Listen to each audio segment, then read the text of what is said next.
അപ്പോൾ ഹിന്ദു എന്ന വികാരം മനസ്സിലുള്ളവർക്ക് അത് BJP-കാരാകണമെന്നോ RSS-കാരാകണമെന്നോ നിർബന്ധമില്ല. ഇപ്പോൾ ഈ പാനലിലിരിക്കുന്ന 4 പേര്, ഞാൻ ജാതിയോ മതമോ പറയുകയല്ല, പക്ഷേ ഇറ്റ്സ് എ ഫാക്ട്, 4 പേരും ഹിന്ദുക്കളായി ജനിച്ചവരാണ്. അപ്പോൾ ആ ഹിന്ദു എന്നതിൽ ഒരുപക്ഷെ എല്ലാവർക്കും അഭിമാനിക്കണമെന്നില്ല. ഹിന്ദുവായി അഭിമാനിക്കുന്ന ഒരു വ്യക്തിക്ക്, ഫോർ മീ, ഞാൻ എൻ്റെ പേഴ്സണൽ എക്സാമ്പിൾ തന്നെ എടുക്കാം, മറ്റൊരാളെ ഞാൻ കോട്ട് ചെയ്യുന്നില്ല, for me as A Hindu, being bone as A Hindu, ഞാനതിൽ അഭിമാനിക്കുന്നയാളാണ്. അപ്പോൾ ഞാൻ ഹിംസ ചെയ്യുന്നയാളാണോ? ഞാൻ ഇന്നുവരെ ഒരു മനുഷ്യനെയും കൊന്നിട്ടില്ല, ഒരു മൃഗത്തെയും കൊന്നിട്ടില്ല.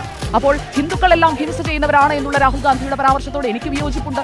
ഹിന്ദുവായ സുജയ പാർവതിക്ക് വിയോജിപ്പുണ്ട്. അതുപോലെ ഇന്ത്യയിലെ, നേരത്തെ ഉണ്ണിസർ കൃത്യമായി കണക്ക് പറഞ്ഞല്ലോ, ഇന്ത്യയിലെ ഹിന്ദുക്കളിൽ ഏതെങ്കിലും വ്യക്തിയുടെ, ഏതെങ്കിലും ഹിന്ദുവിന്റെ വികാരം വ്രണപ്പെട്ടിട്ടുണ്ടെങ്കിൽ നിയമപരമായി പോലും നീങ്ങാൻ കഴിയുന്ന ഒരു സാഹചര്യമുള്ള പരാമർശമാണ് ലോക്സഭയിൽ രാഹുൽ ഗാന്ധി നടത്തിയിരിക്കുന്നത്. അതുകൊണ്ടാണ് ഈ വിഷയം ഗൗരവമുള്ളതാണ് എന്ന് പ്രധാനമന്ത്രി നരേന്ദ്രമോദി സൂചിപ്പിക്കുന്നത്. പ്രധാനമന്ത്രി നരേന്ദ്രമോദി ഈ കഴിഞ്ഞ 10 വർഷങ്ങളിൽ കൊടുത്ത മറുപടി പോലെ ആയിരിക്കില്ല. അതായത് ഫസ്റ്റ് ബാറ്റിംഗ് എങ്ങനെയാണോ അതിന്റെ റിട്ടേൺ എന്ന് പറയുന്നത് അതിനേക്കാളും സ്ട്രോങ് ആയിരിക്കും, എന്നാലേ കളി ജയിക്കാൻ കഴിയുകയുള്ളൂ. അപ്പോൾ കളി ജയിക്കുക എന്ന ലക്ഷ്യത്തോടെയാണ് നരേന്ദ്രമോദി നാളെ ക്രീസിലേക്ക് ഇറങ്ങുന്നതെങ്കിൽ മറുപടി ബാറ്റിംഗ് എന്ന് പറയുന്നത് വെടിക്കെട്ട് ബാറ്റിംഗ് ആയിരിക്കും.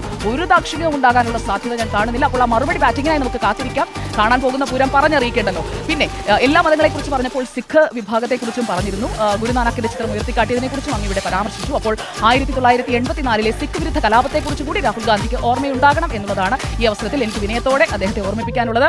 സിഖ് വിരുദ്ധ കലാപത്തിലേക്ക് കൊണ്ടുപോയ ആളുകൾ, അതുപോലെ അടിയന്തരാവസ്ഥ അടിച്ചേൽപ്പിച്ചവർ, അവരൊക്കെ അഹിംസയെക്കുറിച്ച് പറയുന്നത് കേൾക്കുമ്പോൾ, ഹിന്ദുക്കൾ ഹിംസ ചെയ്യുന്നവരാണെന്ന് പറയുമ്പോൾ, അത് കേൾക്കുമ്പോൾ അതത്രയ്ക്ക് അങ്ങോട്ട് യോജിക്കാൻ കഴിയുന്നില്ല എന്നുള്ളതാണ് എൻ്റെ ഫസ്റ്റ്.